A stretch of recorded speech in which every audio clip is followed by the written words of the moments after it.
దావీదు దేవుడు కోరుకున్నటువంటి రాజు. తన ప్రజల మీద ఒక గొర్రెల కాపరి రాజుగా ఉండాలని దేవుడు ఆశించి ఎక్కడో ఎవరి యొక్క మానవ దృష్టికి యోగ్యుడు కానటువంటి ఎన్నిక లేనటువంటి ఒక దావీదుని దేవుడు తన ప్రజల మీద రాజుగా చేయాలనుకున్నాడు. దానికి కొన్ని కారణాలు ఉన్నాయి. దావీదు తన గొర్రెల విషయంలో ఎంతటి ప్రేమ కలిగిన వాడో, ఒక గొర్రెపిల్ల ప్రాణము కొరకు ఎంతగా తెగించి పోరాడేటువంటి మనస్సు కలిగిన వాడో దేవుడు దావీదు యొక్క హృదయాన్ని చూసినటువంటి వాడు. అలాంటి దావీదు ఎలా మారిపోయాడో అనే విషయాలు 2వ సమూయేలు గ్రంథం 12వ అధ్యాయం మనం మొదటి నుంచి చదువుతూ ఉంటే ఆశ్చర్యం వేస్తూ ఉంటుంది.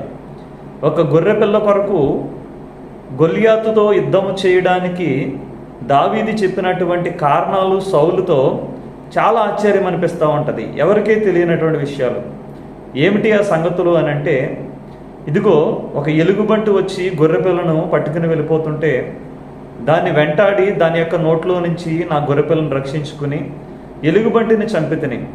ఒక సింహం వచ్చి నా మందలో గొర్రెపిల్లను పట్టుకెళ్ళిపోతుంటే దాని కొరకు ప్రాణమునకు తెగించి నేను పోరాడి గొర్రెపిల్లను కాపాడుకుని సింహాన్ని చంపితిని. ఇలాగ గొల్యాతుతో యుద్ధం చేయడానికి తనకున్నటువంటి అనుభవాల్ని చెబుతూ వచ్చాడు. ఈ విషయాలు విన్నటువంటి సౌలు గొల్యాతు మీదకి దావీదుని యుద్ధానికి పంపించాడు. బాలుడుగా ఉన్నటువంటి దావీదు కూడా దేవుడు ఉన్నాడు. దావీదు పక్షముగా ఒక రాజు చేయవలసినటువంటి పనిని ఒక బాలుడైనటువంటి దావీదు ఒక గొర్రెల కాపరి చేసి ఆ రోజున దేవుని యొక్క హృదయాన్ని, దేవుని యొక్క మనస్సుని ఎంతగానో ఆకర్షించాడు. ఇప్పుడు దావీదు ఎలా మారిపోయాడు అని అంటే, ఇప్పుడు తన మందలో ఉన్నటువంటి గొర్రె యొక్క ప్రాణాన్ని తీసేటువంటి వాడిగా మారిపోయాడు. తన సైన్యములో ఉన్నటువంటి బెత్షెబా యొక్క భర్తని అనగా ఊరియాని చంపుట కొరకు ఆలోచన చేస్తూ ఉన్నాడు. ఆలోచన చేసి అతని సైన్యములో ముందుగా యుద్ధము బాగా మోపుకున్నటువంటి సమయంలో పెట్టి చంపించాడు. ఒకప్పుడు గొర్రెపిల్ల కొరకు ప్రాణానికి తెగించిన దావీదు ఈరోజు తన పాపాన్ని కప్పుకోవడానికి ఒక గొర్రె ప్రాణాన్ని తీసేటువంటి వాడిగా మారిపోయాడు. ఎలాంటి దావీదు ఎలా మారిపోయాడు ఒకసారి ఆలోచించండి. పాపము ఎంత పని చేస్తూ ఉంటుందని అంటే, చివరికి మనం పెంచుకున్నటువంటి వాటిని, మన కన్న కడుపులో ఉన్నటువంటి వాటిని కూడా, కన్న కడుపులో నుంచి వచ్చినటువంటి వాటిని కూడా చంపి వాటిని నరహత్య చేసేటువంటి పరిస్థితుల్లోనికి తీసుకుని వెళ్ళిపోతుంది. కనుక దేవుని యొక్క ప్రజలారా, దేవుని యొక్క వాక్యం వింటున్నటువంటి దేవుని యొక్క సంగమా, దావీదు ఎంత హృదయానుసారుడో.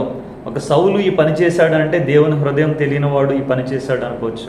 కానీ దేవుని యొక్క హృదయాన్ని ఎరిగినవాడు, దేవునికి హృదయానుసారుడిగా జీవించేటువంటి వాడు ఇలాంటి దావీదు ఈ పని చేశాడు అని అంటే, ఒక మాట అక్కడ రాయబడి ఉంది సమూయేలు గ్రంథంలో. ఏమని రాయబడి ఉందంటే, నాతాను ప్రవక్త అంటాడు, ఇదిగో ఈ దినమున నీ దేవుడైన యెహోవా శత్రువులు ఇదిగో నీ దేవుణ్ణి దూషించుట కొరకు నీవు అవకాశము కలుగు చేసితివి, నువ్వు కారణమయ్యావు.